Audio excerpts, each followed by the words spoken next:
from the worlds of the university, research, businesses, and government together to discuss matters, relevant matters of public policy. And so we have, and this is precisely the case today, involving one subject that has been a very difficult one between Brazil and the United States for 7 years. I remember I was still working as a correspondent when the discussion started at the end of the President Cardoso's term, if Brazil should bring the case of the legality of U.S. subsidies on cotton and European subsidies on sugar to the WTO. There was a major internal debate in Brazil that was resolved. The foreign ministry of Brazil was very resistant to the idea of starting the case. The main pressure came at the time from the agricultural ministry, especially from the Undersecretary of International Affairs at the time, Pedro Camargo Neto. And that position prevailed and was confirmed later by the Lula administration, not without debate, again. And so, since then, Brazil has prevailed in every step of this case. And more recently, Brazil has been awarded has requested and be awarded to the WTO the right to retaliate after the United States. Many contacts, many negotiations. It was clear that the United States was not going to change the program or change it enough as mandated by the WTO. As some of you know, this is not an issue. It's not an easy issue. It's actually a very rare occasion. How many times it happened in the history of the WTO? 4 or 5 times that you reach this stage where a country is really awarded the right to retaliate. And this is, I think, the second largest case.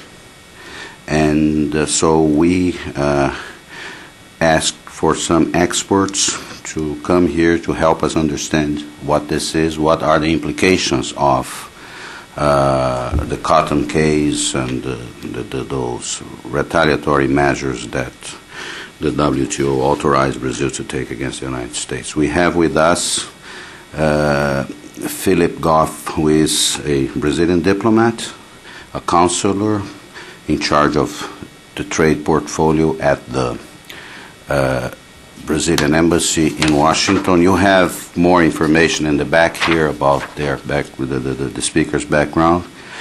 Ricardo Mendes just arrived from São Paulo. He is with Prospectiva, the consulting company. We have been partners in many events here, including in a study on innovation policies in Brazil.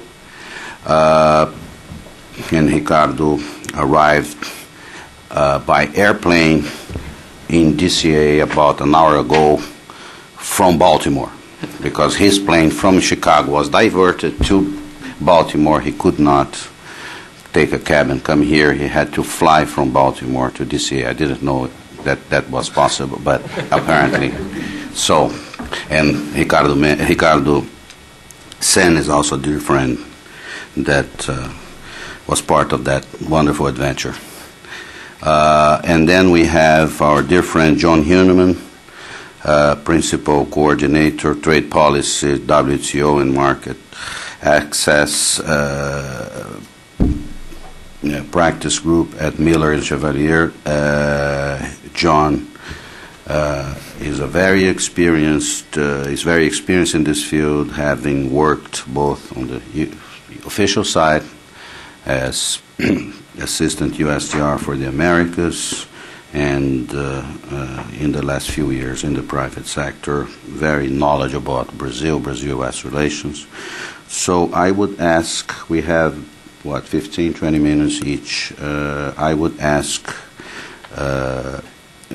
Philip to start us off with presenting the background of the case and what has the Brazilian government, how the Brazilian government has dealt this issue and what should we expect.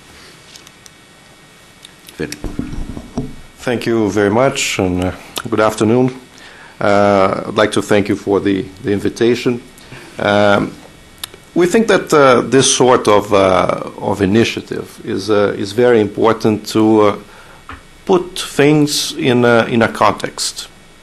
So I will start from that. I think we are discussing now retaliation. So you see the news only starting from this point, but we have to take into account what's the background of the situation and see how we got here, and I think that's what we are going to try to do. Just excuse me, I forgot to add something to my introduction, is that we did invite representatives of the U.S. government to come and speak.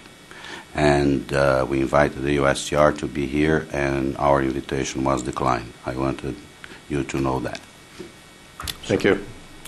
Well, what I intend to do is to put this situation in a context in two ways. In a broader context of the political relations and economic relations, and in a more specific context of the case itself. So let's start with the broader situation. We can say that the relationship between Brazil and the United States now is mature.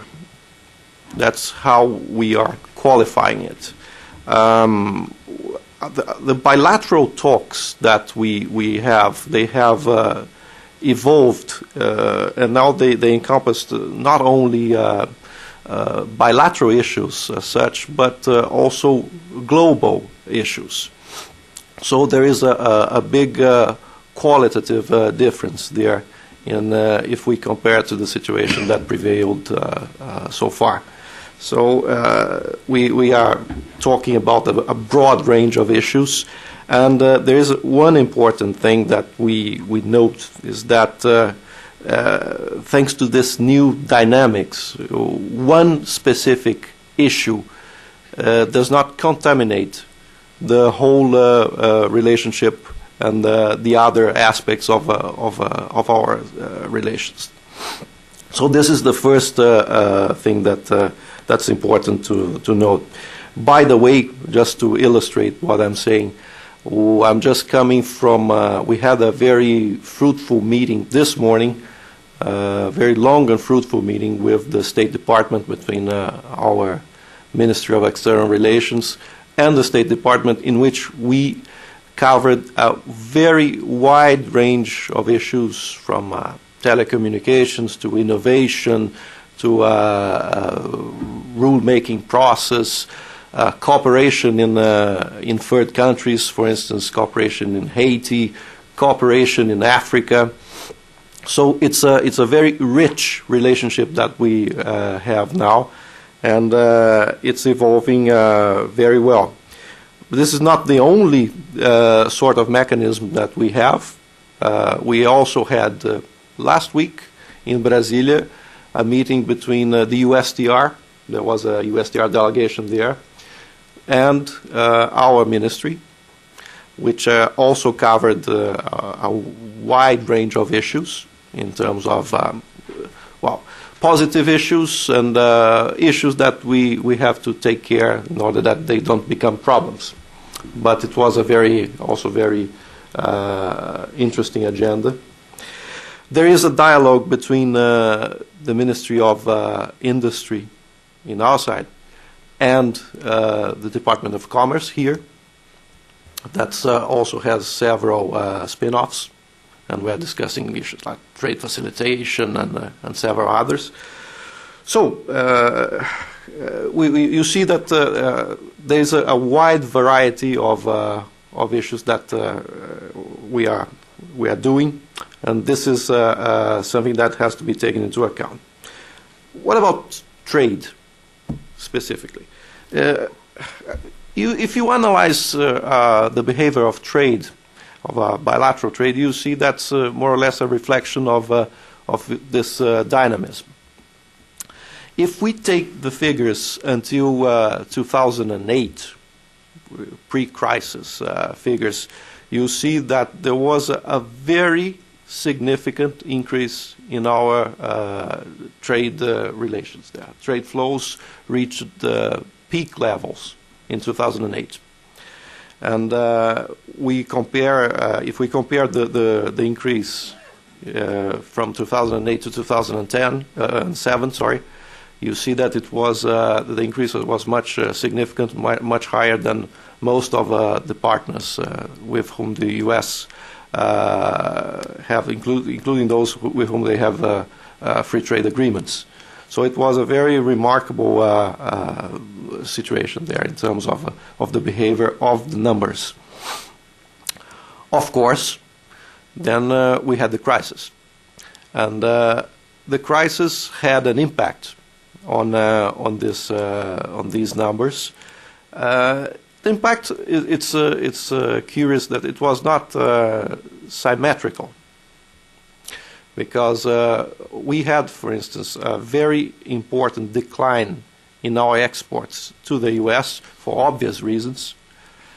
But if we take the numbers, aggregate numbers until October, our numbers, it was 47%, which is in 1 year, if we compare to the same period last year. So it was a very important decline. But the decline of the U.S. exports to Brazil, that existed, but was not so significant. It was around 20-something%. So what we can say, we can figure out from that is that the Brazilian market is still showing some dynamism for the U.S. exports, even in times of crisis. As for the exports to the U.S., of course, there is a problem, but we hope that as soon as it's over, we will return to the normal pattern that prevailed until September 2008. So that's basically the situation. Of course, there is one additional aspect there, which is something that has to be noted.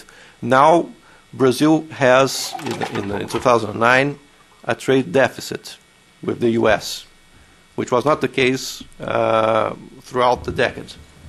So we had surpluses with the U.S. Now we have a deficit, which is more or less a result of the scenario that I was mentioning to you. So, of course, one could argue that, this is a reflection of how mature the relations are, including in the trade area. So that's the situation in terms of the broader context. Turning specifically to cotton, and now trying to do the second sort of context that I would like to do. It's important for us to see why we are here, and why we are in a situation, in this case, that we are now. This, as Mr. Sotero mentioned, was a very long process. Up to now, well, as you all know, it started in September 2002, and with the first request for consultations in Geneva for this case. And I could mention a bit the timeline of what happened, just for you to have an idea of how burdensome this process was. The panel was established in March 2003, after the request of consultations, and this first original report was favorable to Brazil, and there was an appeal on the part of the U.S. in October 2004, and in 2005 the reports of the panel and of the appellate body of the WTO were adopted, and they were again favorable to Brazil. Right. Then there was a period for the implementation. But, so there was a certain time lapsing there, and after 1 year and a bit, we requested a new panel, which is the panel of to check if the implementation was done in a satisfactory manner. The result of this panel, again, this was a panel under Article 21.5 of the DSU. The result was, again, that it confirmed our understanding that the implementation was insufficient by the U.S. So it was the third time that we had a positive ruling in the WTO in this case. And there was another appeal on the part of the U.S. And again, thank you. And again, the appellate body confirmed our the decision of the panel of the implementation panel that the measures that were taken here by the U.S. government were not sufficient to address the problem. And then, of course, we came to the situation of arbitration according to Article 22.6. So 4 times already.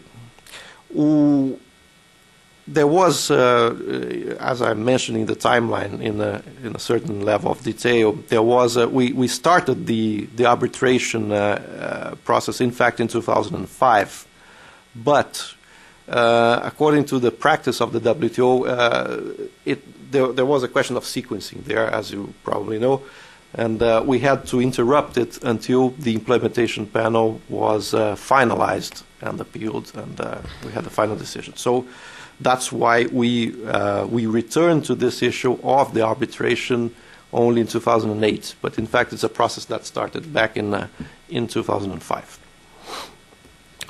Well, so it was a very now there was the attribution of the amount we can retaliate, and so this is more or less the timeline. Of course, you can imagine that the panel it involved a lot of time and energy on the part of the Brazilian government throughout the process.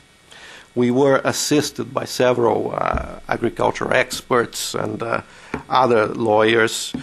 There were thousands and thousands of petitions, legal arguments, replies to questions by the panel, and econometric models that we ran. So it was a very difficult panel in terms of structuring and in terms of conducting it. So, of course, as you can imagine, our private sector related to the cotton producers, they have been deeply involved in the discussion. So there's a political content that's very, very strong there. Just for you to have an idea, it was the private sector was pretty much involved in that, because they thought the levels of subsidies for this specific commodity were enormous, and they were contributing to all sorts of negative effects on them, especially price depression, also in third markets. So this was the main argument. For you to have an idea, the first calculation they did in terms of the level of subsidies, it was in terms of around 100% of the value of the crop, and this amount it oscillated in time, but you see that it's a very very significant figure, which posed all sorts of problems. There is I'll just put a bracket there. Of course, it's not only Brazil, as you know, that has a problem with cotton and cotton subsidies in the U.S. This is also an issue that's goes to the heart of some African countries that don't have any chance of competing, given the fact that the prices are kept artificially high. So that's the problem. That's the how we got here. Just wanted to very briefly. I'm not going to enter into the details of the phases. Only I think just a bit of a timeline of what happened. What now? As I have mentioned, we have received the authorization of the WTO to retaliate. Of course, and I remember what our Secretary of Foreign Trade of the Ministry of Industry, who was here in Washington 2 weeks ago, he said, nobody is happy with that in Brazil. It's a reality that we have, unfortunately. We would pretty much prefer that the United States took measures that implemented the decisions of the WTO, the several decisions of the WTO. So that's how we are and what we think about the idea of the retaliation. But it is a right that was granted to us in the wake of this very, very long process. What we are doing now is that we, as you are probably all following, we are in the process of preparing elements in order to help ministers to take their decision. I don't know if you are aware, familiar with our system there. This decision will have to be taken by it's a joint body of minister, which we call CAMEX. The Minister of External Relations sits there, Agriculture, Industry, and a couple of others. So this is a decision to be taken by them, and we are now collecting inputs to help them make this decision. In November, we published a list in our official diary about products that could be subject to the retaliation. This is a larger list than will be the final one, but of course, for in terms of method, it would be easier to do this and have the inputs on a broader range of products. Mm-hmm. And that's what happened. We opened public consultations on a deadline until it was till the 30th of November to receive these inputs. We have received hundreds and hundreds of inputs, and now we are in the process of analyzing these inputs. And there is a working group that was created by CAMEX specifically with this aim. So that's where we are now. This working group is analyzing these inputs that came from several different sources in Brazil and abroad, and they will finalize this and produce some report to the ministers. That's where we are. If you allow me, just one question that I cannot resist. From this point to the end of, to the final disposition of the case in Brasilia, is this something that is there a time frame for this? Is this that could take another 7 weeks, 7 months, 7 years? Is there any idea of? No, there is no timeline. for this future part of the work. It depends on how they will assess and on the several inputs that will come in this process. But there's no timeline. But yes, there are still opportunities for negotiations, for consultations, etc. Well, there's always opportunity for negotiations. Okay. Thank you very much. Now I would like to invite Ricardo Mendes to present one perspective from the private sector. I know that there are people around the table that represent other or maybe similar perspectives, maybe divergent perspectives. So you have also an opportunity to speak out if you want to after when we start the conversation. And I would invite then my dear friend Ricardo Mendes to make his presentation.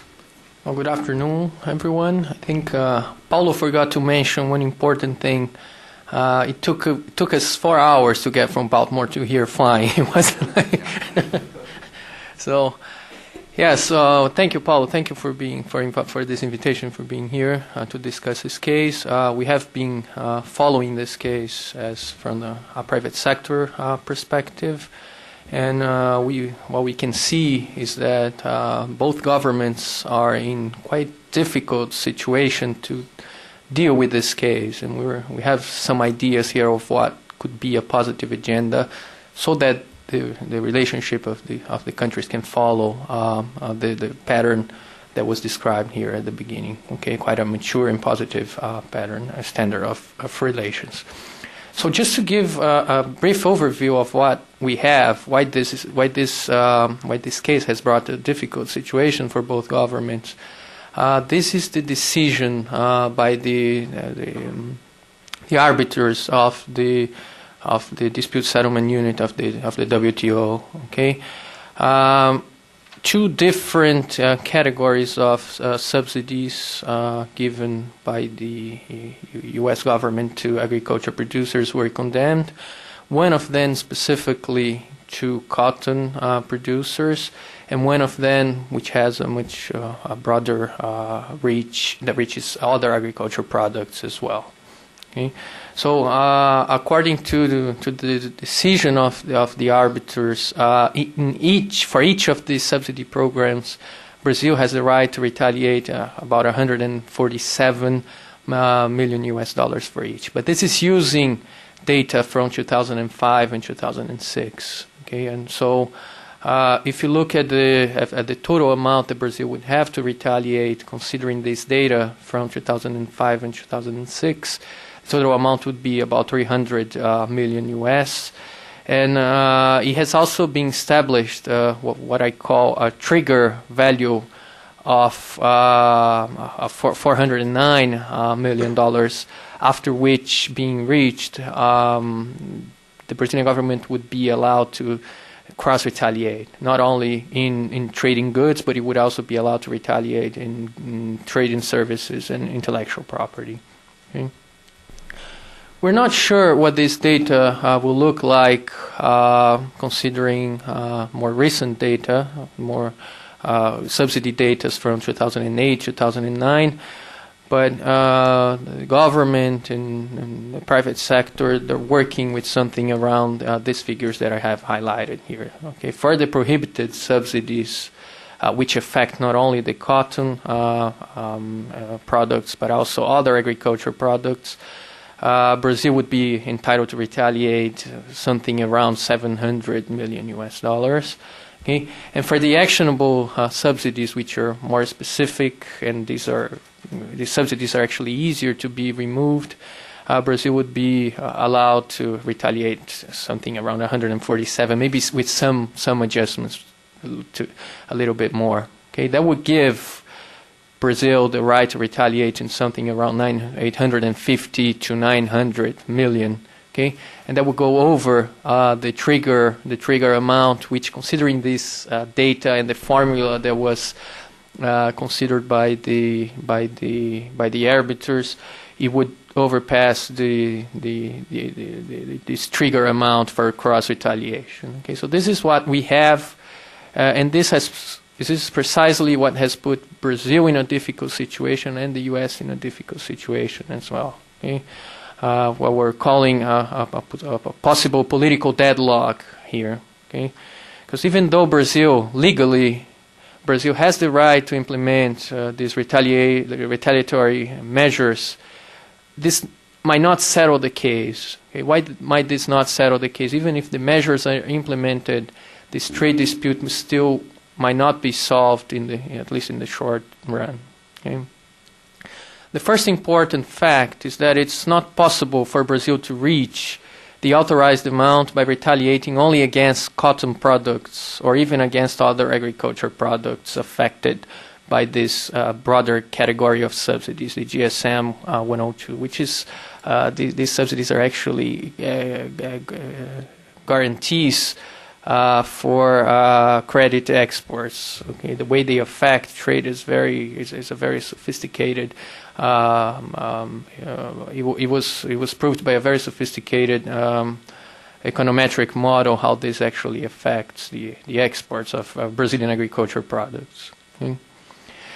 The other point that has to be considered is that alternative solutions might affect the supply of essential inputs and capital goods to Brazilian companies. So it's not every kind of good that Brazil can implement measures on.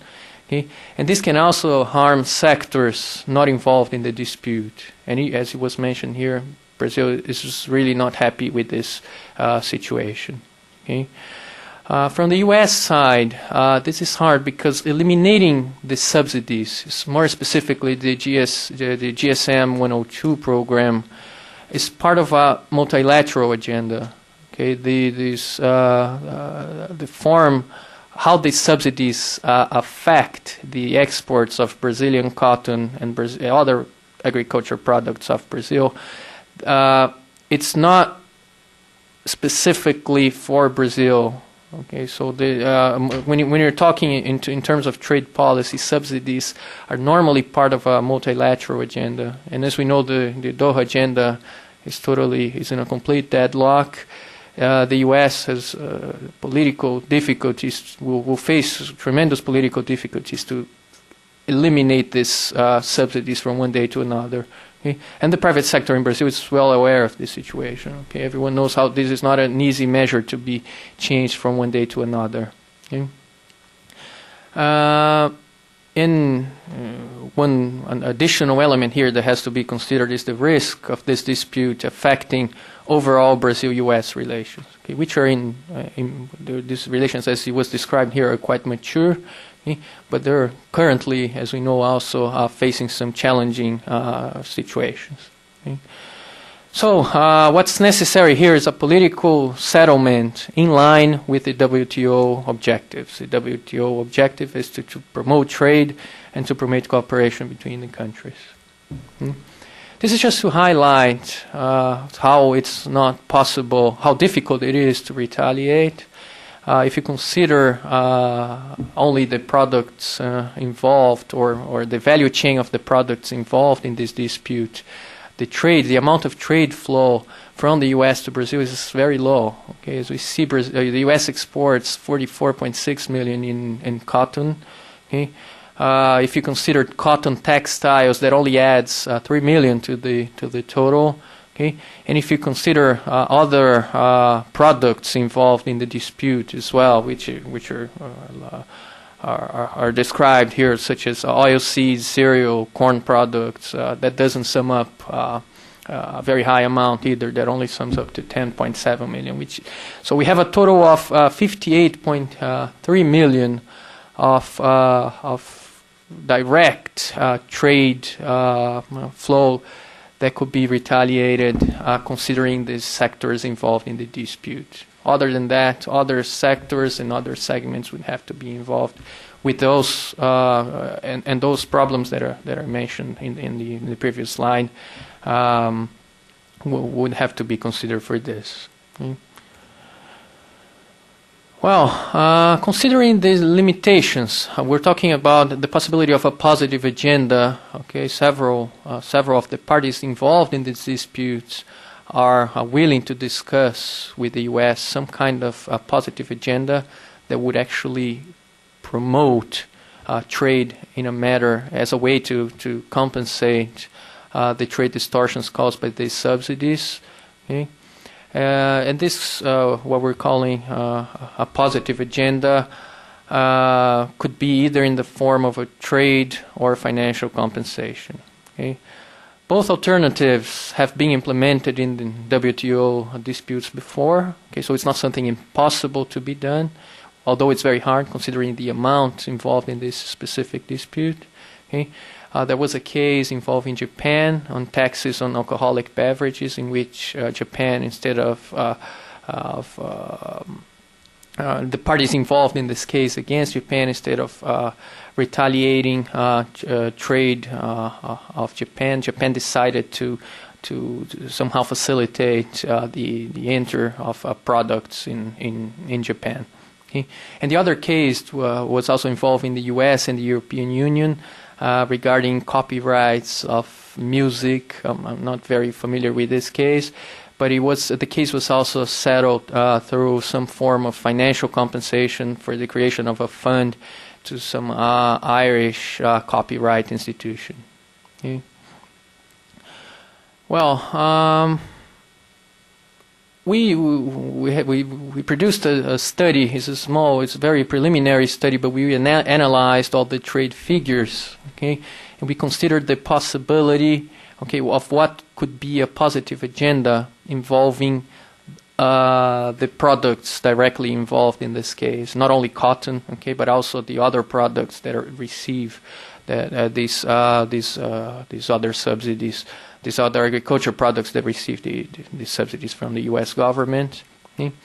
And if you consider those products only, okay, it would be possible to reach almost 216 million in trade compensation. Okay, how we calculated that was basically considering how much, what the trade share of Brazil's exports in the world is compared to what the U.S. imports are. And we saw that the U.S. is actually importing much less than the average share of what Brazil exports to the world market. And if the U.S. would somehow allow market access at least to equal the percentage, the market share that Brazil has in the world for these products, this will reach something around 260 million US dollars.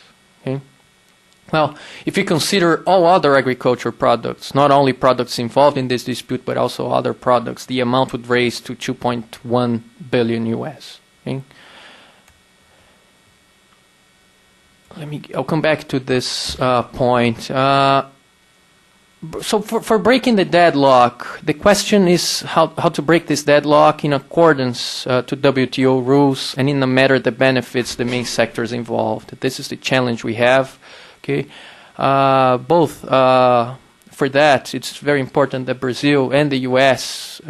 Be open to creative alternatives. Okay, we've been talking a lot to representatives of the Brazilian government, all the ministries that are member of CAMEX, the Brazilian Chamber of Commerce, that are evaluating these trade measures. They're all very receptive to alternative measures.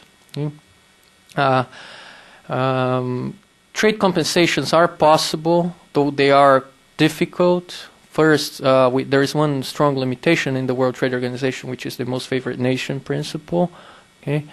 And the second is also something domestic in the U.S. Even for implementing this positive agenda, you might have to deal with some political sensitive sectors, and so it's not something easy to be implemented, though it is possible. There are some of the barriers that affect these sectors are just phytosanitary barriers and barriers that could be removed without having to affect the most favored nation principle. Okay. The other alternative is financial compensation, okay, for the cotton growers and other agriculture sectors. Okay, this we have been talking to some of the parties involved in this case from the private sector, and they were quite open to such an alternative as a compensation. Some kind of financial compensation for the development of R&D and trade promotion, for instance. Okay, how you do it, how you implement this is something that has to be evaluated. But at least from the private sector perspective, this is something that could be very interesting for them, at least until the problem is settled, the problem of removing the subsidies is settled. Okay? Also, in order to reach that amount of 850 to 900 million that we're considering, a positive agenda could even be a combination of both options, or it could even be a combination of some retaliatory measures with some positive measures as well. Okay? As I mentioned, there are some indications that cotton growers in Brazil are receptive to alternative solutions that compensate then until subsidy policies are changed. Okay? It's very important for them that these subsidy policies are changed.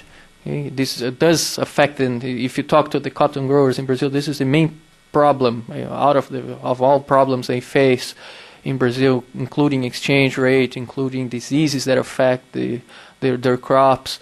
They consider the U.S. Subsidies one of the main roadblocks for they increase their exports. But they also understand how difficult it is for these subsidies to be removed from one day to another. Okay? So what they're expecting, and also some areas in government, or some people at least in government that we have talked to, is this possibility of something that we call positive agenda being implemented. Okay? Well, that is possible, although we have one problem that it depends. For the implementation of this positive agenda, a proposal would have to come from the U.S. Okay? It will not be up to Brazil to promote an alternative agenda to the measures that Brazil has the right to implement. Okay? And so far, from the people we've been talking to in the private sector and from the people we've been talking to in government, the U.S. hasn't made any movement in that direction. Okay? So what we have now, at least what has been published or announced, okay, these are all public information, at least for the retaliation in trading goods, a preliminary list of goods has been published. Okay, Brazil is considering implementing import taxes of up to 100%. Okay, the preliminary list included a trade amount of 2.7 billion in trade. We had all agriculture products imported from the U.S. included in this list, including wheat and other products that Brazil really relies on the imports. And also industrial products, including consumer goods, such as pharmaceutical products and some inputs for industries as well. Okay. There were 410 manifests by business associations and companies on the list proposed by the government. So this list is really going to look a lot different from what it was originally published. Okay. The government intends to reduce the retaliation to the 450 million, which is the amount it is allowed to retaliate in trading goods. Okay. Well, the information we have, at least all this information, as I said, is public. It was published in the press. Caustic soda and raw material for textiles, including cotton, will be excluded from the list. Okay. And the measures will be implemented either in January or February 2010. Okay, the final list is likely it will be decided by CAMEX meeting, which will take place tomorrow. Okay, at least it is scheduled to take place tomorrow. Very quickly, to get to the end of the presentation, when you consider trade in intellectual property, there is a bill proposal for the enforcement of the measures. This has been elaborated, and it's now being evaluated by Casa Civil, okay, by the Ministry of Dilma Rousseff, the Chief of Staff. Okay. Has also been published that according to the TRIPS agreement, Brazil will consider 4 possibilities for retaliation. One is the temporary suspension of IP rights while retaliation period is in force. The other will be to create a tax on royalties related to IP. Okay, this is on U.S. companies only. The other alternative would be the suspension of royalties payment to the U.S., and the fourth option, the suspension of IP rights in parallel imports. This would allow Brazil to import generic products, for instance, when you consider the pharmaceutical industry. Okay? And a definition of whether or not to retaliate and how to do it should come out in January 2010. This is the expectation we have. Okay? And this is, for at least our understanding, this is really moving forward. I think Brazil is not happy with the situation. It would much prefer to negotiate with the U.S. Some kind of positive manner to settle this dispute, but the sectors involved and the government is expecting. They are all expecting some kind of movement from the U.S. government to maybe reach an agreement while the subsidies. It's not possible to eliminate the subsidies. Okay. Thank you very much, Ricardo. Now, John, now you solve it. All yours. Sure, Paulo. Thank you very much, Paulo, for inviting me, and look forward to the discussion. I was going to start my comments by saying it's important to not overstate the implications of the case. But I'm a little hesitant to say that now, in some ways, because I think there's a real perception problem on this issue, both residing here in the States and in Brazil. When I listen to my colleagues, I think what we're really talking about is an issue here that represents what has been and continues to be a virulent form of agricultural, particularly production agricultural competition. That's playing out globally, where Brazil and the United States are very actively involved. In the United States, among the U.S. production community in agriculture, particularly in the cotton sector, but also in other sectors, Brazil is by no means viewed as distortion-free. The reality is that from their perspective, meaning U.S. production agriculture in cotton, cotton support is moving in a less supporting direction than where it's been in the past. And so you have, and I think they can cite studies, et cetera, which show this, and they put the issue in a broader global context of where a number of countries are involved in distorting behavior in the trade realm. And I point this out not because the United States, nor Brazil, or China, or India, for example, or Pakistan, or Uzbekistan, all of which are major players in cotton trade, are free of their own distortions. But I point this out because the reality of the global trading environment in this sector has been evolving, and in some ways rather rapidly, in recent years. However, the U.S., unlike others, has been scrutinized under the WTO DSU. And absent the peace clause, that term of art that many of you are aware of, got caught with its pants down. And getting caught with your pants down has sent some real shivers down the spine of production agriculture in the United States.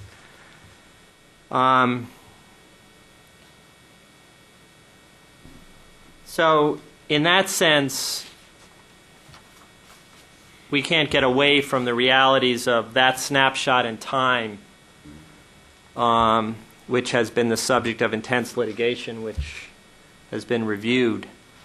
But there has been reform here in the U.S. The Step 2 process has been addressed. There have been reforms, in addition, in the context of the most recent Farm Bill. So in many respects, people even make the argument, for example, that the U.S. price support is at a lower level than is the case and almost all the other major cotton producers around the world at this juncture. And the other thing that struck me about this case, in looking at it a little more closely, is that the U.S. industry doesn't really know what Brazil wants at this point. And I'm a little concerned about the perception that my colleague represented, which is that Brazil is waiting for the United States to put forward a solution, when the industry here is saying, we don't know what Brazil wants. And that may seem a bit strange to be at this stage and be in this situation, but I think that's the reality of where the industry here is uncertain of specifically what Brazil wants, and Brazil has not articulated, at least to my knowledge, and that may be neither here nor there, but they're not aware of specifically what Brazil wants in the way of specific reforms beyond what has occurred already in the context of these programs, both as they relate to cotton, but more generally as they implicate agriculture. I also think this is an opportunity for strange bedfellows. You know, if you ask some people in the U.S. production agriculture community what the biggest problems they face are, they will say the ethanol program here in the United States. And because what's happening is there are people in the agricultural community that are seeing the economic incentive systems change around them. And it's having an adverse effect on their ability to grow as an industry.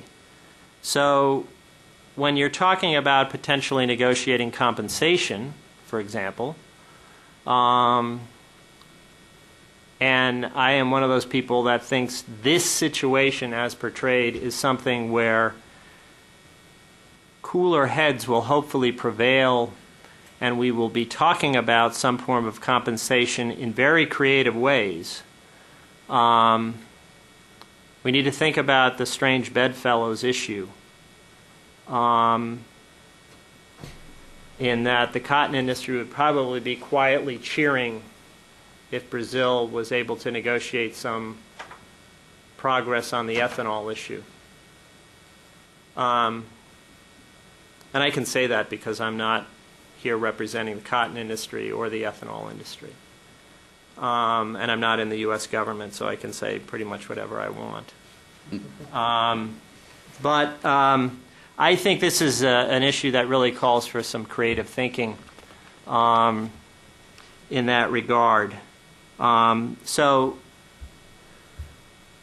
in thinking about the realities of what is a virulent form of agriculture, production agricultural competition, and I'm not talking about the Cargills of the world. I'm talking about production agriculture.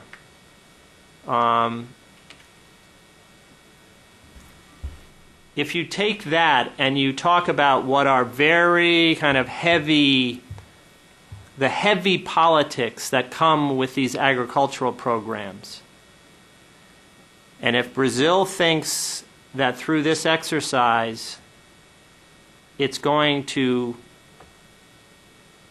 measurably and in very significant ways by itself move the ticker, I think we're headed for a train wreck here.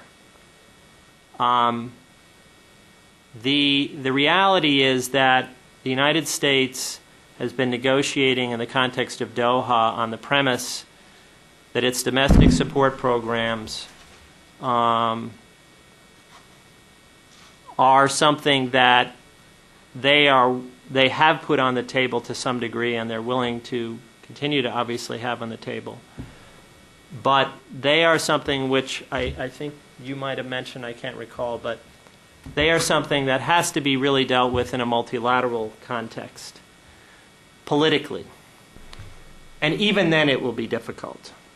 And it's particularly difficult now when much of production agriculture in the States is not seeing the kind of market access gains that they say they would need to have to be able to make that political trade-off.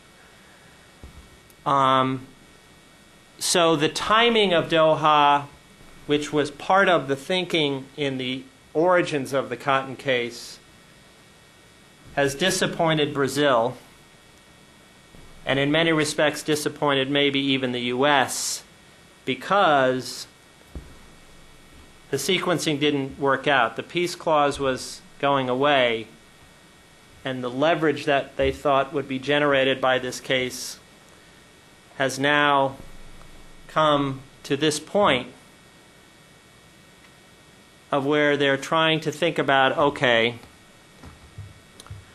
we've got authority to retaliate, but to do so without hurting ourselves, or really advancing our objectives when it comes to reform of domestic support programs,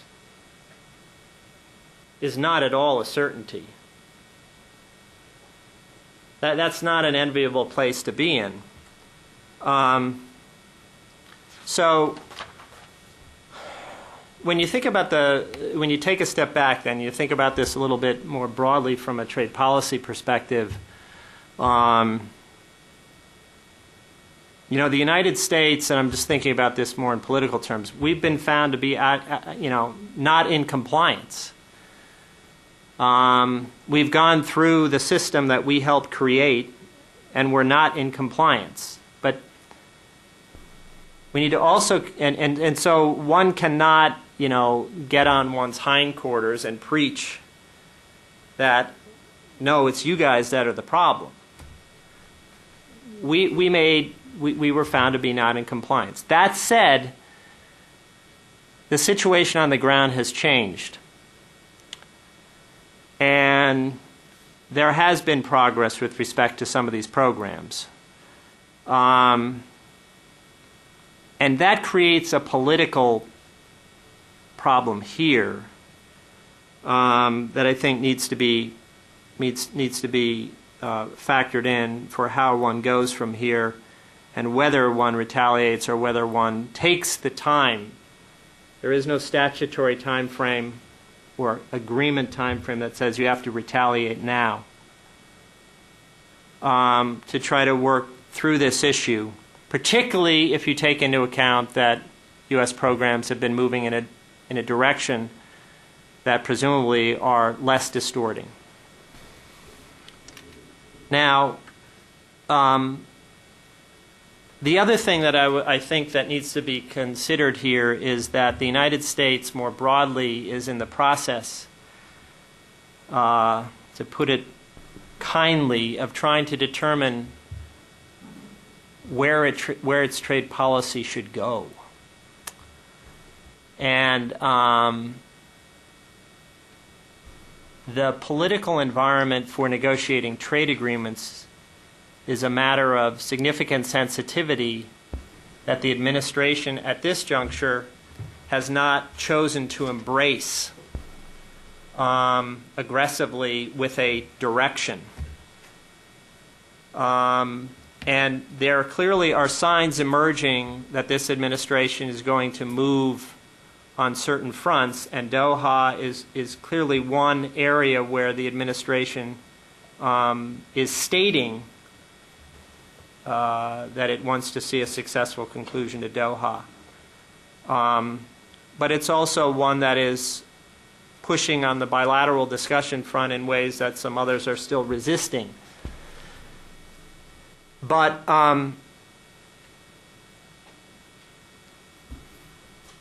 the question is, for those that have an interest in a more strategic or deeper relationship between Brazil and the United States on the trade front more generally, or even arguably broader than that, taking action on this issue while legally justified will have consequences that are conceivably larger than they may have thought. And so I think this is the kind of thing where the Brazilian administration at this juncture feels as if, in some ways, maybe it has to run left in its political environment in light of the upcoming elections. And so in those circumstances, those kinds of considerations can come into play and implicate how this issue ultimately gets resolved or gets approached. But you have circumstances now, and I'm not going to elaborate on all of them, but you can look at issues that people here can pick up on that may call into question in their minds the degree to which Brazil really wants a deeper relationship with the United States. And having been one who's been involved either when in government or since leaving government in this dance for some time, this is an opportunity for. There's a tremendous opportunity in front of Brazil and the United States, and there are tremendous opportunities. But this issue is something that, while it can be viewed as a technical litigation case, it touches on that virulent agricultural competition. It touches potentially on the broader trade policy relationship. And it can touch on the broader perceptions that exist in both Brazil and the United States. And it is a little bit disconcerting that you have people in Brazil indicating they expect the United States to offer up a solution, and people in the United States indicating they don't know what Brazil wants.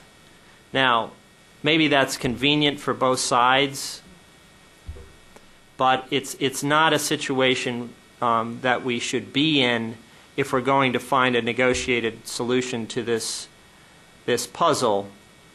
And I think that all the focus should be on trying to get beyond those perceptions and start talking about some specific and creative solutions that either involve Brazil identifying more specifically and in ways the U.S. can bite off and chew programmatic changes,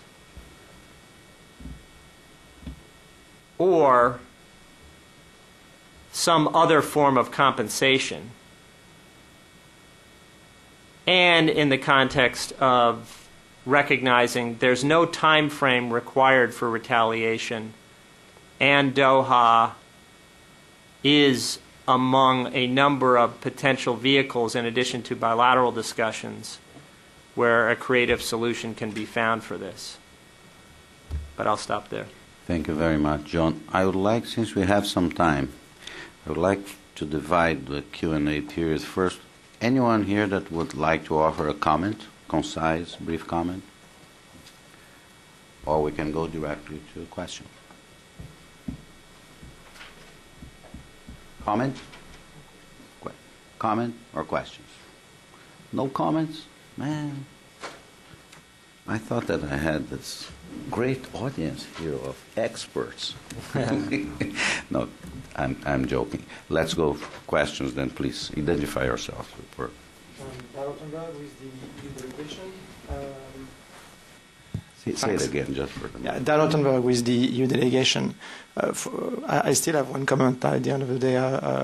From what I heard, I'm not sure there had been a lot of talks between US and Brazil so far, it seems. But I have two questions. The first one, in view of what happened in the dispute between Mexico and the US on the trucks, and the fact that Mexico has been retaliating billions of dollars on US trade since several months now, I've seen no action at all from the US government since then. Do you think that Brazil sanctions could have an impact, given the fact that the level of sanctions is lower than the one involved on the Mexican truck issue? Do you think on the other hand that it could increase the pressure by adding retaliations to what is already there? So that's the first question. The other question I have is that I was wondering if you would see a link between this cotton dispute and the renewal of the GSP program. There is obviously discussion in the US about renewing GSP program for some countries, and Brazil is part of those countries. So I was wondering if you would see a potential relationship between the two. Yeah, who would you like to take that? And are the two cases actually comparable, the Mexican truck case and this case?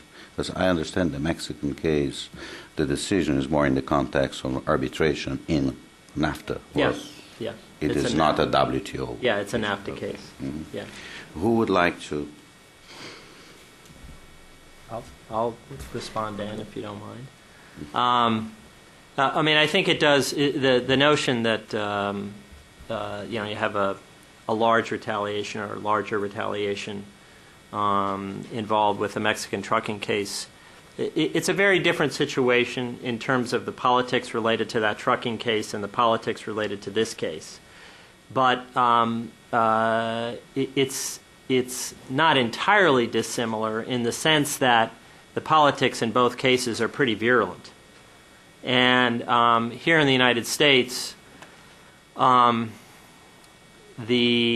agricultural politics that surround this issue are quite virulent, and as a result of that, I think you could have a circumstance where retaliation is put into effect, and conceivably it could sit there, as in the case is in the case with trucking, for some time. But again, we're not there yet, so we don't have to draw those parallels in terms of the retaliation. On the GSP front, I mean, I think that's obviously something that both the United States and Brazil need to think about. I mean, there are people like Senator Grassley who will see something like this as an opportunity to confirm in their own minds a perspective that could lead to a more virulent effort, to overuse that word, on his part to ensure that Brazil's GSP benefits no longer exist at a certain point in time. Not that that would be justified at all legally or on trade policy grounds, but this is a political process. And he's already made the case for why he thinks Brazil maybe shouldn't be part of a new program, in so many words, for some time. And so if people think that there's no connection being made, no matter what people say publicly, those connections will be made. So. Philip. Finish? Yeah. Well, on the second issue of GSP, there is several sets of considerations there. When I started talking today here, we mentioned the general situation of our relationship between Brazil and the U.S., and we qualified it as being mature. And one of the aspects of this is the lack of this sort of links between one situation and the other, especially if one of the situations, as was mentioned here, is the result of a very long process in the multilateral framework, respecting due process and so on, with several results that were favorable to us, one after the other. So that's the point. It would be strange to see this sort of link there in terms of GSP. There is also the question of the GSP as such, the merits of it. The lawmakers and government here in the U.S., the GSP is a program that has many benefits to Brazil. That's right. But it also benefits U.S. importers. There is a lot in terms of what happens in the trade flows between our firms and U.S. firms. There's a lot of intra-firm trade. So it would be a problem for these importers here in the U.S. also. Also, of course, it's a problem for the consumers because they have access to goods that pay less tariff, so they are cheaper, especially in these times of crisis. So there is also the question that there is we don't see the link there, and also the GSP as such has these positive aspects that are good also for the U.S. Thank you. Thank you very much. I think you have a question. Hi, I'm Jamie Strawbridge from Inside U.S. Trade. Just hoping to follow up on 2 points. For Mr. Mendez, you mentioned some creative solutions for a possible settlement, and you talked specifically about reducing barriers to Brazilian exports to the United States, and you briefly mentioned SPS barriers, but I was wondering if you could elaborate a little more on what SPS barriers in particular are a problem for Brazilian exports and how to potentially get rid of them without violating MFN. And for Mr. Henneman, similar question. You mentioned for a potential settlement the idea of creative solutions on ethanol. Can you elaborate a little bit on that? Are you talking about getting rid of the secondary tariff? And you mentioned political difficulties. Wouldn't it be just as politically difficult to get rid of that, especially in isolation of a completed Doha round? Thank you. Well, very briefly, this would have to be evaluated with more attention. We did a very preliminary study. One of the sectors, one of the industries is beef, for instance, okay, which faces very strict SPS measures in the U.S. market. It was one of the sectors involved in the disputes, one of the sectors that receives the subsidies here, and Brazil is free of the diseases that in several parts of Brazil, several states of Brazil are free of the diseases that affect. They have the SPS measures implemented in the U.S. I'm not really sure what these measures are, but this is just one case that I remember of. Okay, and I'm sure there are several other cases that could be evaluated as well. Good question on ethanol. My point was not so much going to the question of the second-tier tariff or some specific aspect of the ethanol program. I'm just simply talking about the political dimension. And in that sense, and drawing that analogy with strange bedfellows. Now, I'm not saying that doing anything on ethanol would by any stretch be easy. It would be as difficult, certainly, as would be broadly changing domestic support programs here that have implications beyond any one commodity program, for example, but which have been an important part of the fabric of the U.S. agricultural commodity programs. The the reality is that this all points, I think, in many respects, to hopefully finding a solution multilaterally whereby progress on domestic support in the United States can be married up with progress in other areas in such a way that enables the parties involved to varying degrees to declare victory and go home. The timing issue, as I said, was a problem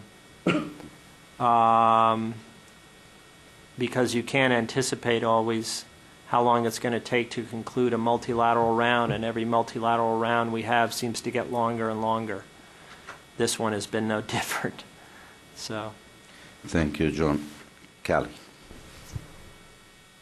Thanks. Kelly Myman with McClarty Associates. I mean, to me, I think the kind of scariest aspect of all the presentations was Ricardo's, block there where it said, Brazil, expects the United States to be offering its own ideas and own solutions, because when you talk to USTR, and I'm quite sure the reason that they're not here is that they are completely viewing it on the other side of the coin, that that they're very limited in what they're able to offer. And you can understand, I mean, obviously, we have a very strong Congress here, and everything that needs to happen in order to, quote unquote, make this case go away is in, Congress's hands and not in USTR's hands. So it does make it incredibly difficult for them to, brainstorm or come up with ideas. And it does,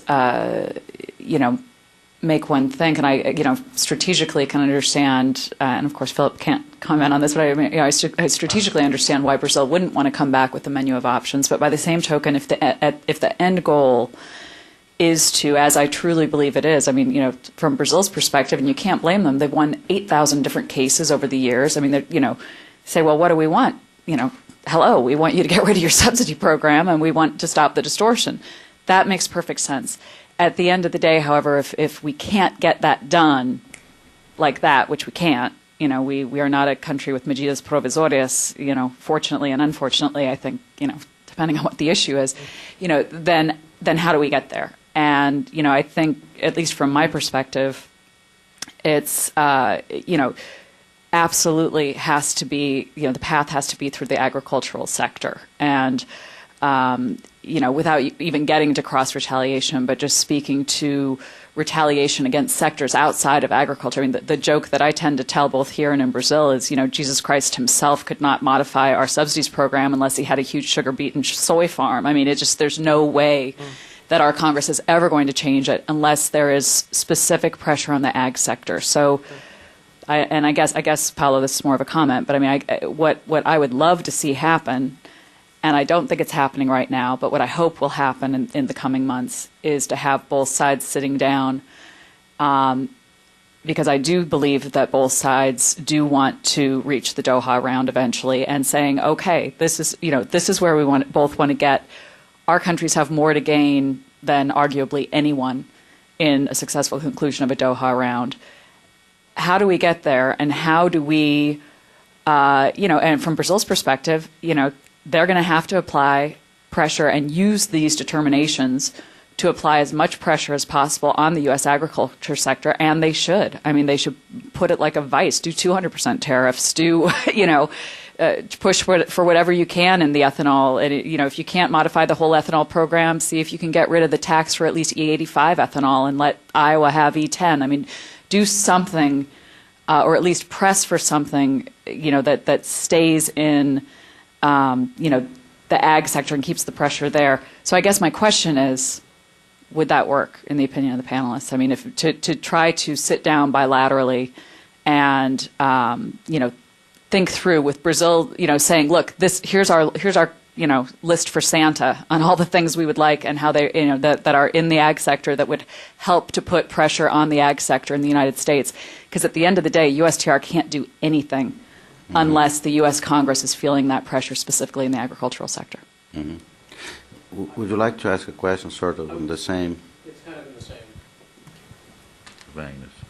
Thank you. I'm Ken Levinson with AstraZeneca. I want to associate myself completely with Kelly's remarks. I think she's right. I think there's, to some extent, perhaps some effort on the U.S. government's part. They need to create a burning platform, I think, where there's pressure and there's political support for the USTR to try to offer anything. I don't think they have, as you were saying, there's not a strong enough will to change the U.S. agricultural program in the current without creating extreme pressure. And I mean, I would just suggest one other thing, which is, and it may be the case with some of the things on the industrial products list, but also targeting specifically down to the congressional district where the cotton is grown is the other alternative way. I mean, I don't know what else is made in Central Valley of California where they have significant cotton production and get cotton subsidies. But that is, in addition to other agriculture sectors, that would be another way to put pressure on that particular sector. But it seems to me that broad brush sanctions against a whole host of different sectors is not likely to yield the result. It's going to create more of the problems as opposed to what are some of the ways to kind of get the multilateral agenda where I think everybody wants to see this thing get resolved, including, you know, any of those of us who support a development agenda and want to see changes to both the U.S. and European agricultural subsidy programs. Thank you. Any of you care to comment? Well, if it's okay, I'll just make a brief comment before I get back to Kelly's question. I think the point I mentioned that Brazil is expecting the U.S. to make some kind of movement that brings alternative solutions to the problem can be well illustrated with a trip that Ron Kirk took to Brazil about a month ago. There was there was high expectation both from the private sector and the Brazilian government that some kind of political, it doesn't have to be a specific proposal. I don't think Brazil or anyone in Brazil was expecting that, but some kind of movement that something could be done. And they were quite disappointed with what was how the matter was actually addressed. Okay, I'm not saying this is an insider information, but from people that participated of these talks, this is the reaction they had, is that, well, they nearly didn't tackle this. They didn't even get into this discussion. Okay, it was almost as if the problem wasn't there. So we're talking not about a specific proposal, but more of a political will to negotiate some kind of alternative solution. I think they were disappointed at that level.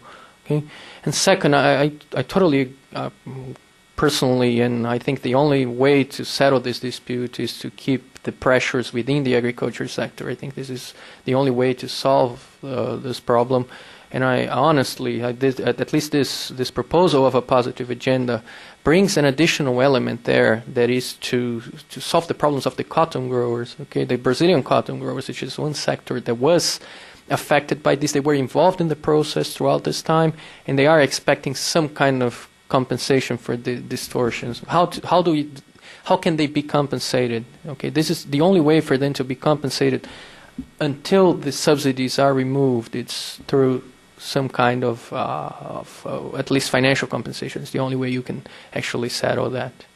Okay? Philip. Yes, just a couple of comments on this. Of course, political will on our side, it's there. There's no problem. And another thing that's important is that, the U.S. industry, the U.S. government, they all know what we want very well. What we want, of course, as you mentioned, is the implementation of the panel. I think we are entitled to this. We know the problems that are here. There's no secret. It's difficult. Most of our interests here, they are related to the agricultural sector in one way or the other. Either it is market access, either subsidies, SPS, whatever. So it's difficult. Yes, it is. But it comes to my mind, if it is difficult for the U.S. to come up with some suggestions there, imagine for us to guess what could be the possible list. So it's a big dilemma there. From our point of view, It's very clear what we want. And we are there with the political will to negotiate and so on. But we really expect the move to come from the U.S. We know it's difficult. The panel was difficult. But it's even more difficult for us to start something. It's a very complicated process. I'll just make a quick comment. I mean, I don't think it's realistic for the United States to go into this negotiation or be part of this process and expect for the cotton program in its entirety to kind of disappear. That's not what the panel is suggesting. And so I do think there is a question of what needs to be done that could usefully be sorted out by the parties in an effort to try to find a solution. The panel did not specify exactly how the United States needs to come into compliance. So the issue really kind of comes down to talking in much more specific terms. Should that be in the interests of Brazil in terms of how it seeks to approach this issue?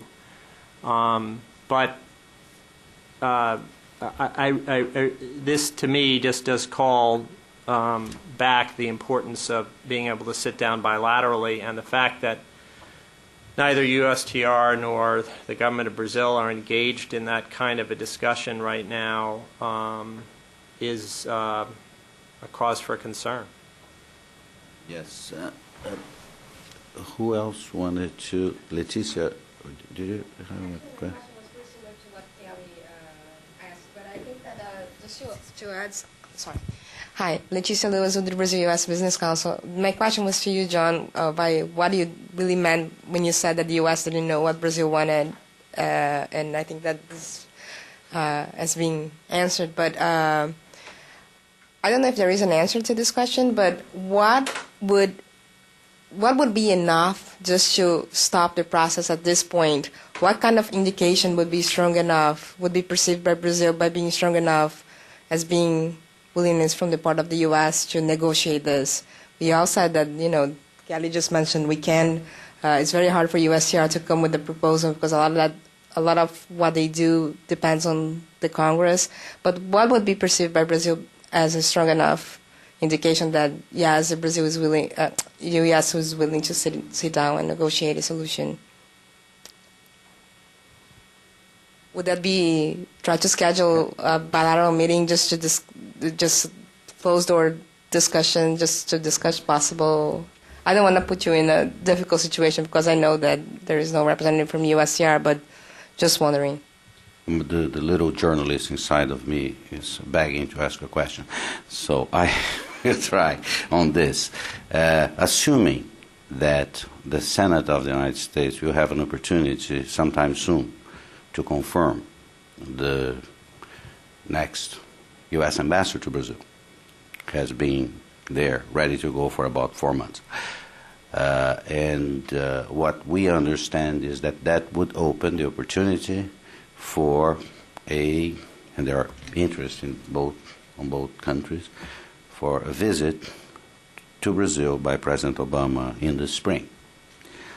Would that be an opportunity to open a door for, because I'm looking for something that avoids the train wreck that you mentioned. And going on what Leticia was asking, is there a scenario where you could put the trains back in the tracks and try to? Well, certainly the confirmation of the ambassador is a very positive element in this equation. But we have to see how things go, and all sorts of moves are welcome. Yeah, and we have to see. It's a pragmatic way there, and to see how things are going.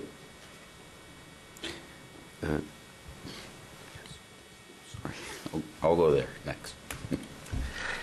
Related to that, too, of course, are the open positions at USTR, which we also know are on the agenda for confirmation, of course, along with our ambassador. My quick question for Ricardo is actually just one maybe you can clarify. You indicated from the 2.7 billion figure that it's down now to 450. Mm-hmm. Did I read that correctly? Is that then indicating that the numbers for 2009 are available from USTR in terms of the overage? No, these are just estimate numbers. They're not available yet, but the Brazilian government's working with not precisely these figures, but something around this, okay? So it should range somewhere between 800 and 900 million. Okay, because that's a huge drop then from 2.7 down to 450. Yeah, well, yeah, the initial list had 2.7 billion of products included so that they could get down to 450, which they're estimating that will be the amount allowed for retaliating in goods. Okay? Okay. Thank you. Let's go to the other side of the room.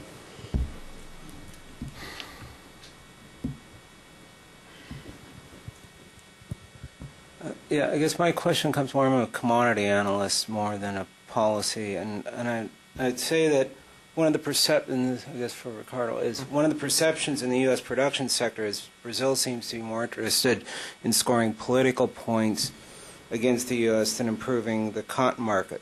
Specifically, initially Brazil was looking at a soybean case. That didn't work because the prices went the wrong way. Then we settled on taking a cotton case. And during this, what seems to be a rather long period, but for dispute settlement isn't that long, China and India have both increased their production due largely to subsidies by more than the total production of the United States.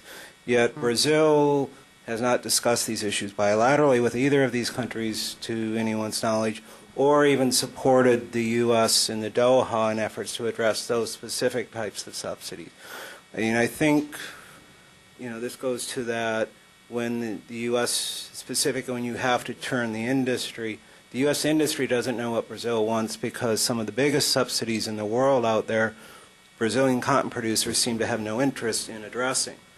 So I guess it's maybe more of a comment than a question, but the question, to close that, I've followed enough WTO disputes that I can come up with half a dozen completely WTO consistent solutions to this that Brazil would leave Brazil in a worse position than they currently are. So letting the other party put something on the table is buyer beware. Would you care to comment on this? Well, it's difficult to comment. There are several other complaints from the cotton growers in Brazil that the Brazilian government is not helping them to achieve. Of course, this is not the only problem they have. And I think these alternative solutions, they might be of interest to the cotton growers, but there are other interests involved in this which might or might not be able to address this issue. It would be interesting to hear what they are and maybe try to come up with some proposal to bring. Yes, we're not government or anything, but maybe we could hear what these proposals are and discuss with the parties involved and maybe bring these proposals. This could be something interesting. Yeah, I'd like to ask clarification. For instance, the subsidies programs by India, by China, are comparable? Are they, on cotton, are them of the same nature as the American program? Not specifically. In China, it's a question of market access. China is the largest market for cotton in the world. China is the largest market for cotton in the world, and they have a 40% MFN duty on cotton, thus allowing them to keep their price 25 to 30% above the world price, which means that they now produce 30% of the world's cotton, up from 20%. India has a specific price support. They raised the support price for cotton last year by 48%. India now went from being the third largest importer of cotton to the second largest exporter of cotton in 5 years as their production doubled. And the increases now, their increase in production was larger than the total U.S. production. But there's been very little willingness, specifically by Brazil, but in others, to address this in the Doha because these are not developed country subsidies. We only seem to care about developed country subsidies, not developing country subsidies. So I think that's one of the perceptions that must be addressed for the parties to sit down reasonably and move ahead on this. Just one last comment. Maybe some of these ideas you're bringing could be of interest, especially considering the situation with one of these countries you're mentioning now, how they are affecting the Brazilian economy as a whole, and the willingness to take some measures, to take some actions against this. Maybe if this is a proposal the U.S. government would be willing to bring, there will be people willing to discuss this. I can't talk as a government, but my feeling is that there will be some kind of positive. Some people would receive this quite well.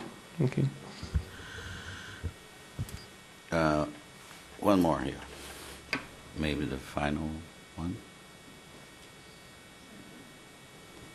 Yes. Hey, Mr. Goff, Jamie from Inside U.S. Trade again. Just wanted to clarify a couple of things. You're saying it's hard for the Brazilian government to go first in the negotiated settlement arena because it's impossible to guess what might be doable. But why not just throw out, something that might get the ball rolling? I mean, is the Brazilian government willing to do that, even if it might not end up being the actual final negotiated settlement? And secondly, a couple things were said about the Brazilian government, but I was wondering if you could comment on them. One, the U.S. has not presented any negotiated settlements yet. Is that true to the best of your knowledge? And two, Brazil is open to a settlement that would not involve necessarily fundamental change in the U.S. cotton subsidy program, that could involve just, for example, improving market access for Brazilian agricultural goods. Do you think that is a fair characterization at this point? Thank you. Thank you. Well, at this point, it's difficult for me to answer this question, whether what would be acceptable or what wouldn't be acceptable. Because, of course, I'm not in the negotiating team there. But what they are doing there in Brazil, and the message that has been said is that the U.S. should go first. So that's the position so far, and to the best of my knowledge, that's what's happening now. Still open to political discussion, political dialogue, but it has to come first from the U.S. So that's a dilemma that we'll have to solve in the near future in order to have a solution to this. The question of whether it's difficult for us, difficult for me, the question is not at this point in time put, because, of course, if they have to go first, we will be waiting for a proposal by the U.S., which is in a better position to give the proposal. Can I just make a brief comment here? Some of these points I raised, maybe I mentioned the Brazilian government, but it's not any kind of official position. This is like talks we've been having with people in the Brazilian government, which of course may have a different position from what the official position will be. Okay.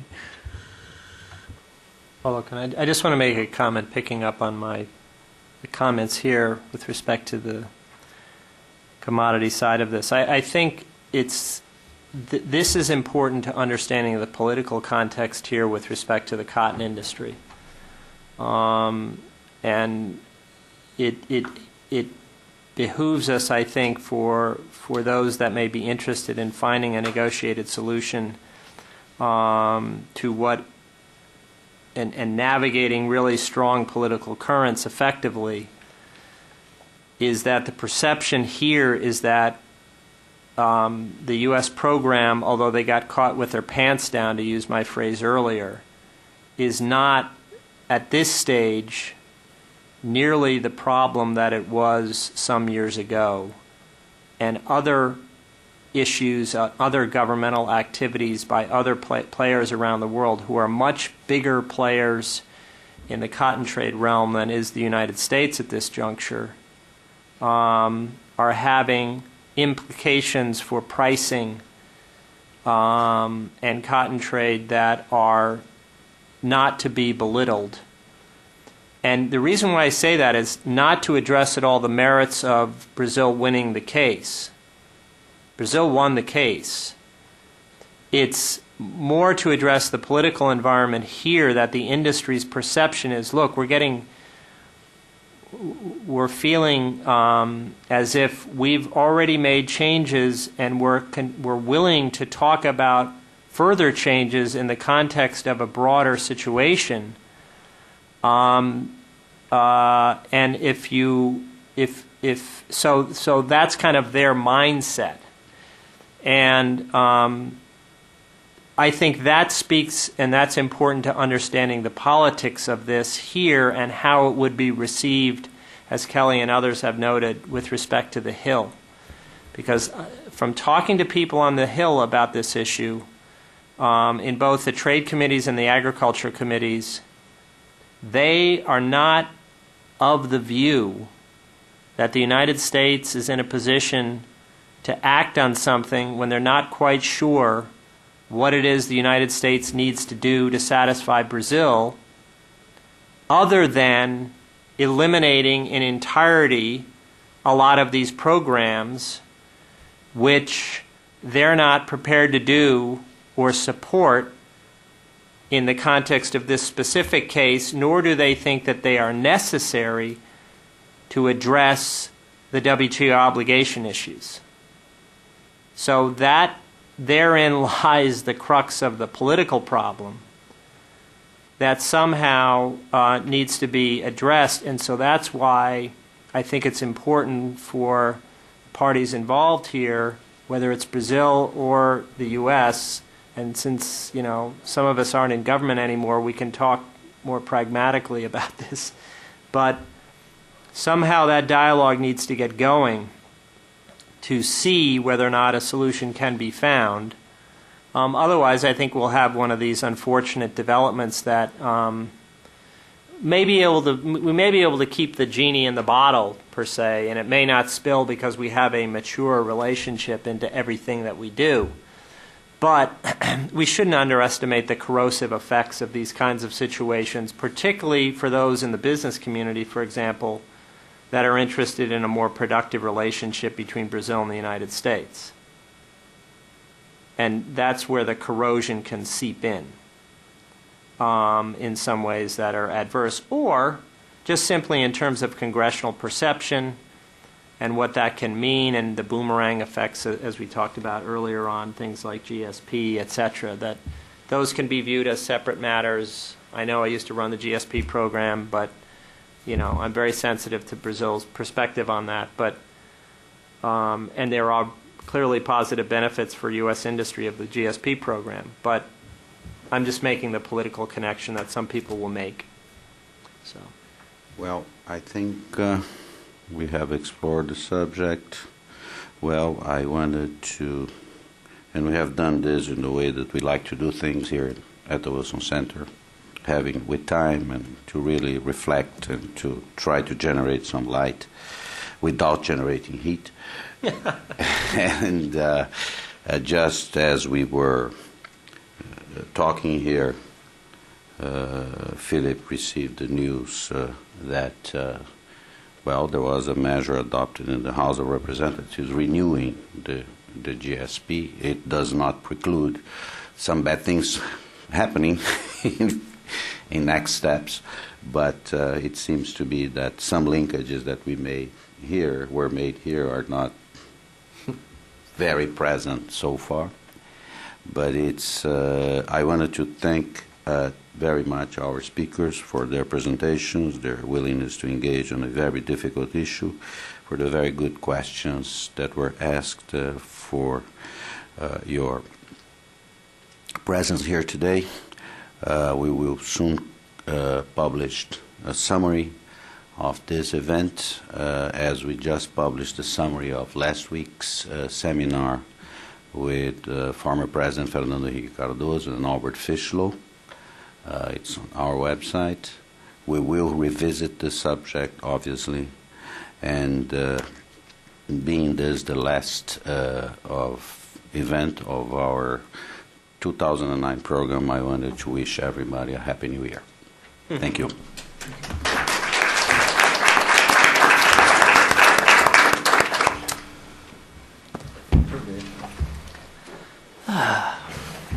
Eu fiz, eu também não, porque aí não pergunta. Sua notícia. Foi bem, né? Yes. Acho que foi, né? Yeah. Me preocupa essa turma aí. Oh, okay. Yeah. Tem que ter. Sure. O que eles botam? Não, o US inside US Trade. Excelente. Tá, foi renovado então.